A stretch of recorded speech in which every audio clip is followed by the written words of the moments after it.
And in short order, we will all, young and old, pledge allegiance to our new leader, Premier Romanov of the USSR. Commander, your performance in Colorado was pretty darn impressive. But things have changed since you've been away fighting. The war is over. What I've come to realize is that the commies and us want the same things. You know, female I don't think we need to hear any more of that. steak. It appears that the President and even General Carville are under the influence of a Soviet psychic beacon. It's a mind control device developed by this man. This is Yuri. Our intelligence sources now believe that Yuri and his psychic core are the ones responsible for compromising our defenses before the invasion. Right now, the Soviets control much of the population in the area. Oh, don't worry, Commander. I'm not red yet. Intelligence has not yet determined the exact location of the beacon, but you can be sure it will be heavily guarded by the Soviets.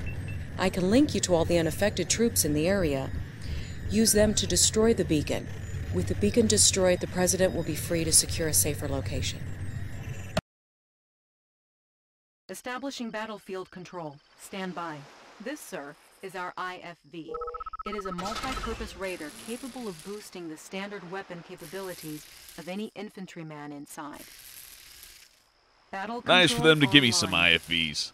Because I'm sure as fuck not building any. I'm not going to waste any money on that. Look how many GIs they gave me.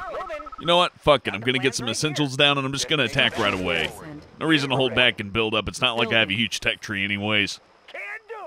I think the tech tree caps off with airfields right now, so I'm not going to bother with that. A bunch of Harriers would be cool, but it's expensive, time-consuming, and I already have all these ground units, so nah.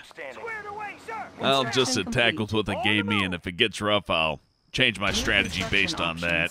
No reason to jump the gun and just try to build the most high-tech thing that I got. That could be a huge mistake in a lot of these maps. In fact, that's a huge mistake most of the time playing Command & Conquer. Though I have respect for people that can climb the tech tree really, really fast and have these, you know, preset builds that are kick-ass. One single rush can kind of throw the whole fucking thing into a loop, especially if they notice one side's weak and one side's, you know, defended. It's just not pretty. So we'll see if they have any kind of weaknesses like that. Tesla coils with their extra energy. How about some action? On the move. Unit report down forward. Kind of expected more behind that turret, to be honest. Construction complete. Oh, that's alright. It's nice to know there wasn't much waiting for me here. Would have been wasted to just sit there. They probably would have built a whole bunch of shit to attack me with. That would have sucked. So yeah, if you're playing this mission, just rush the fuck out of this part. It's probably the best idea.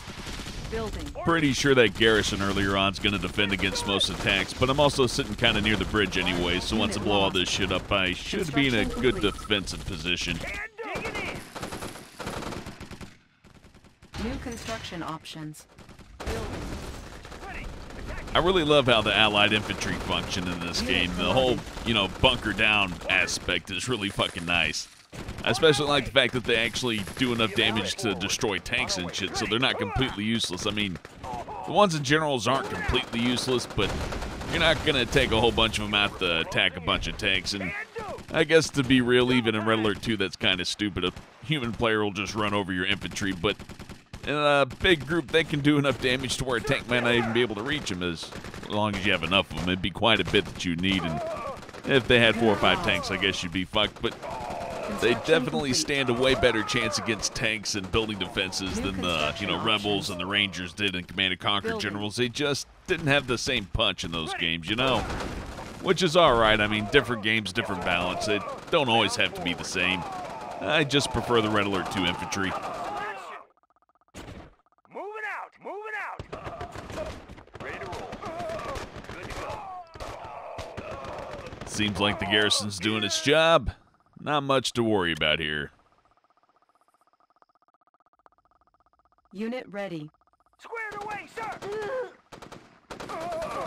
You know, this game's kind of lighthearted, but it can be pretty fucking grim. I mean, I'm killing civilians that are being mind-controlled by Soviet dictators and shit, and that's, it's a pretty fucking dark thing to have a player do, you know what I mean? It's basically the worst kind of terror attack possible. kind of reminds me of that Call of Duty mission, the No Russian one. That's right. The one where you go into the airport and shoot all those fucking people. It's pretty fucking intense, but now this is the same damn thing. It's really no different. It's just a little bit wackier. But people are still getting the shit shot out of them, and they're not even in control of themselves. It's pretty fucking dark shit. I guess it's sci-fi dark, though. That's a difference. If it's like Matrix dark or shit like that, it's not so bad. You know, you can have something as bad as the fucking worst fucking atrocity that's ever happened in humanity, but add a little bit of a sci-fi touch to it, and it's all right. Imagine how shitty sci-fi would be if they didn't have things like the Nazis and, you know, all the fucking World War II shit and just everything that's shitty in history in general to ever happen. They just wouldn't have any good bad guys. Yeah, there wouldn't be any good James Bond movies. Red Dawn, Rambo, Saving Private Ryan, all fucking gone. You know, there wouldn't be fucking any kind of war entertainment media whatsoever. Unit ready. The question I have is, what would replace it, though? Because humans are naturally violent. There would be some kind of violent thing to replace it. There just has to be. I guess it would just be a different war, wouldn't it? Oh, well, duh, no shit. That's the whole fucking premise of Red Alert, right? They got rid of the Nazis, so the Cold War just exploded into something way worse than what it would have been originally. Okay. Yeah, maybe I'm just getting reminded of that shit playing this again. It's a game that's really near to my heart. I played it a whole lot growing up. I played it when it came out. I gave it multiple, replays, played it online and all that. But then Generals came out, and it just kind of got tucked away into the back until, a good time came to revisit it. And once I'm revisiting it, I'm noticing that it's really no worse than the new games. They didn't really improve things that much. It's just they changed things, which is what I'm all about. I appreciate that, but I don't know. I think I kind of prefer this over Generals, to tell you the truth. I like the refinement of Generals, but this game just has a little bit more fun to it. Then again, I've been playing Generals for about 5 months straight now, so maybe I'm just excited to play a different RTS game that's just as fun.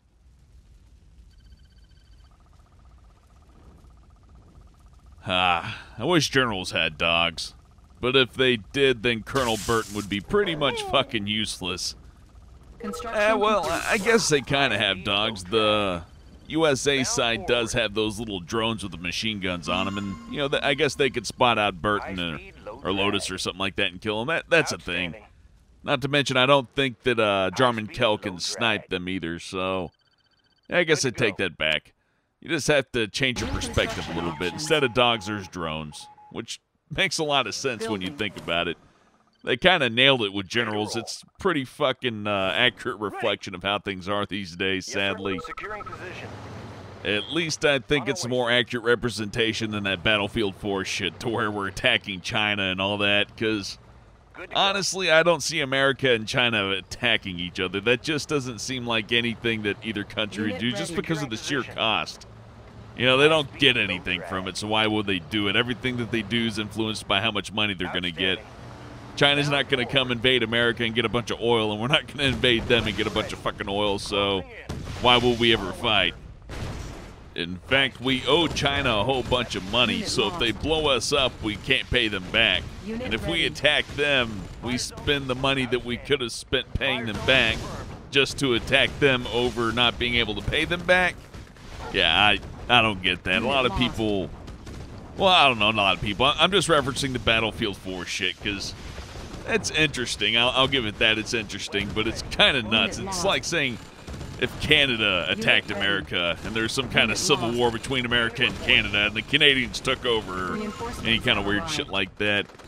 I appreciate fantasy, but, Battlefield 4 is trying to be accurate and predicted, and they fuck it up, and then Command & Conquer's all tongue-in-cheek, and they kind of just fucking hit the nail right on the head. It's really weird, isn't it? Or maybe the world's just so fucking crazy that comedy is reality, and reality just went out the fucking window ages ago. That wouldn't be too surprising. Things got kind of crazy after the 60s anyways.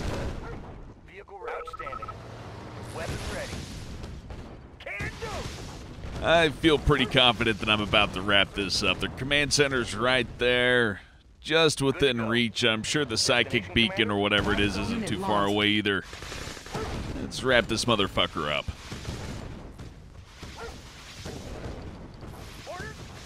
Unit promoted. Unit lost. Outstanding. Unit lost. Good to go. On our way, sir. Securing position. Good to go. Good to go. Ah, there's the psychic beacon. Unit lost. Yeah, you know, I'm pretty sure you could smoke this mission in like 5 minutes if you knew where that thing is right from the start. You just kind of juke past these poorly made defenses and get right to that beacon and blow it up, and then you're fucking done. Zone confirmed. That's interesting. I kind of prefer taking the regular route and just playing it like it's meant to be played, but speedrunning this game would be pretty fucking interesting, like I said last video. I just don't know how to do it right now. Maybe if I had an intimate knowledge of how all these maps work, I would just try to speedrun it immediately, but my memory on these missions is pretty vague. Incoming transmission. Commander, whatever it is we're paying you, it isn't enough. I don't know how you got us out of this mess, but I'm extremely grateful. After this is over, I'm going to promote you to whatever you like, except president. Keep an eye out, Commander. I need you out there. Mission accomplished. That was a pretty fun mission. The Soviet defenses were a bit lacking, but it's an early mission and I had a lot of fun playing it, so easy's not necessarily bad. Easy's only bad when it's not fun. You could have the easiest game in the world and it could be the best fucking game ever just because it's fun to play. Kind of like Minecraft, you know? You don't have to be good at Minecraft to have fun playing it. That's why it's so fucking successful. But that's a different topic for a different game, and I'm more into Red Alert 2 right now, so I'm gonna go ahead and get started on that next mission. So, thanks for watching, and I'll see you again soon.